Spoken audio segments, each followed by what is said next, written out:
Assalamualaikum warahmatullahi wabarakatuh. Perkenalkan, nama saya Nining Setiana dengan NIM 251252526. Di sini saya akan menjelaskan tentang pengertian karbohidrat.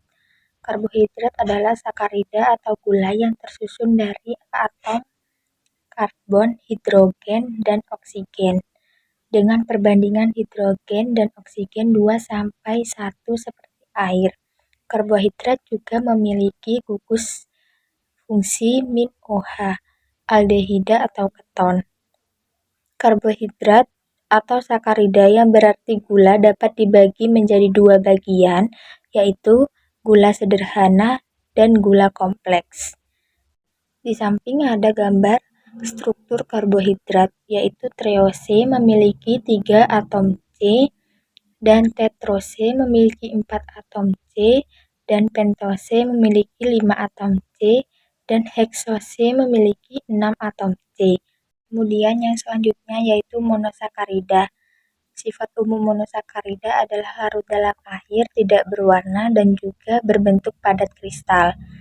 Di dalam tubuh terdapat 6 jenis, yaitu ribosa, deotribosa, jumlah atom C5, fruktosa, glukosa, galaktosa, jumlah atom C6.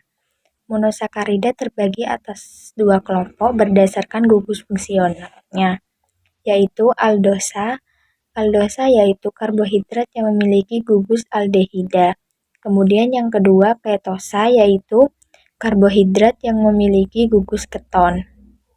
Kemudian yang A yaitu glukosa. Glukosa adalah salah satu monosakarida sederhana yang mempunyai rumus molekul C6H12O6. Nama lain dari glukosa antara lain dextrosa. Glukosa rantai terbuka mempunyai 6 rantai karbon dari C1 sampai C6.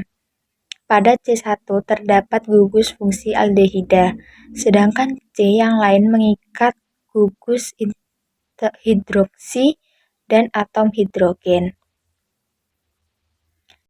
Kemudian yang B yaitu galaktosa termasuk monosakarida. Galaktosa sangat jarang dijumpai dalam keadaan bebas di alam. Galaktosa pada umumnya berikatan dengan glukosa membentuk laktosa. Nah, laktosa itu gula yang terdapat dalam susu. Kemudian yang C, fruktosa merupakan suatu monosakarida yang memiliki gugus fungsi keton, maka fruktosa juga disebut sebagai ketohektosa. Fruktosa dapat dibedakan dari glukosa melalui reaksi Seliwanov bertujuan untuk mengetahui keberadaan ketosa. Fruktosa terbentuk dari sukrosa yang berikatan oleh glukosa. Kemudian yang selanjutnya ada disakarida. Disakarida ialah gula atau karbohidrat yang tersusun dari dua monosakarida, senyawa yang terbentuk dari gabungan dua molekul monosakarida melalui ikatan glikosidik. Nah, contoh dari disakarida adalah maltose, sukrosa, dan laktosa. Kemudian molekul karbohidrat yang tersusun dari dua monosakarida yang bergabung menjadi satu, contohnya ialah yang pertama D-glukosa ditambah D-fruktosa maka menghasilkan sukrosa. Yang kedua D-glukosa ditambah D-galaktosa menjadi laktosa. Yang ketiga D-glukosa ditambah D-glukosa yaitu menjadi trehalosa atau maltosa. Kemudian selanjutnya yaitu sukrosa. Sukrosa adalah jenis karbohidrat golongan disakarida yang terbentuk dari golongan dua molekul monosakarida yaitu glukosa dan fruktosa.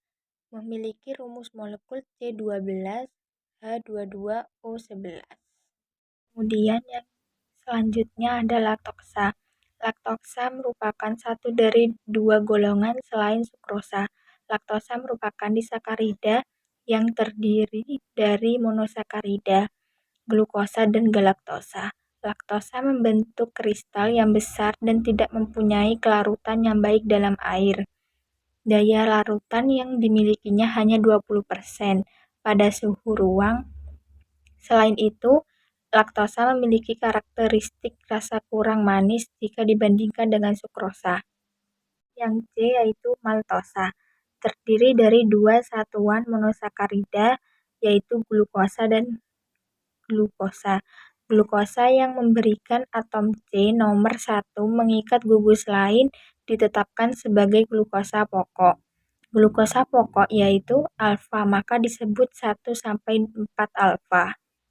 Kemudian yang selanjutnya yaitu polisakarida. Nah, polisakarida itu polimer karbohidrat kompleks yang berbentuk dari banyak monosakarida. Terdiri dari 3-1000 satuan unit glukosa atau monosakarida. Contohnya ialah selulosa, pati. Menurut fungsinya, polisakarida dibagi menjadi dua, yaitu yang pertama penyimpanan energi dan yang kedua yaitu penyusun struktur tubuh. Kemudian yang selanjutnya yaitu jenis-jenis polisakarida. Polisakarida berdasarkan fungsinya dibagi menjadi dua, yaitu sebagai cadangan makanan dan sebagai penyusun kerangka tubuh. Kemudian polisakarida dibagi menjadi dua berdasarkan penyusunnya, yaitu yang pertama homopolimer, yaitu polisakarida yang tersusun atas satu macam monosakarida, contohnya pati atau amilum, selulosa. Yang kedua, heteropolimer, yaitu tersusun tidak kurang dari 2-4 macam monosakarida yang berbeda, contohnya asam hyaluronat dan kondroitin. Kemudian yang selanjutnya yaitu uji reaksi Barfoot. Pada uji Barfoot untuk mendeteksi karbohidrat yang tergolong monosakarida. Uji Barfoot adalah uji kimia untuk membedakan gula monosakarida atau gula sederhana dari disakarida. Uji Barfoot dilakukan untuk mengidentifikasi monosakarida di dalam sampel. Berikut persamaan uji reaksi Barfoot, yaitu yang pertama gugus karbonil bebas ditambah ion kompleks Cu2+ menjadi endapan merah bata. Kemudian yang selanjutnya uji reaksi iodium.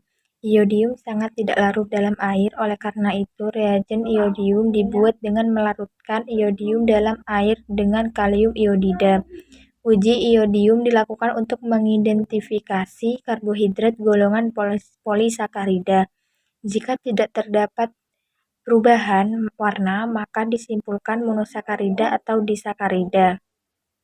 Berikut reaksi pembentukan iodin.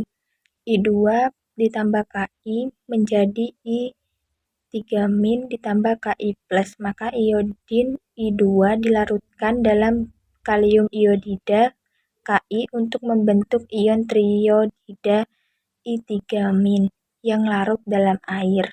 Kemudian yang terakhir yaitu uji reaksi Fehling. Uji Fehling digunakan untuk menunjukkan sifat khusus karbohidrat dengan adanya karbohidrat pereduksi. Hasil uji menunjukkan bahwa glukosa dan sukrosa merupakan gula yang dapat mereduksi larutan Fehling dan sebagai karbohidrat pereduksi. Kemudian pada slide terakhir ini berisi daftar pustaka, jurnal, atau e-book yang saya cari untuk materi dari awal sampai akhir. Begitu saja dari saya. Mohon maaf apabila ada salah kata, kurang lebihnya mohon maaf. Wassalamualaikum warahmatullahi wabarakatuh.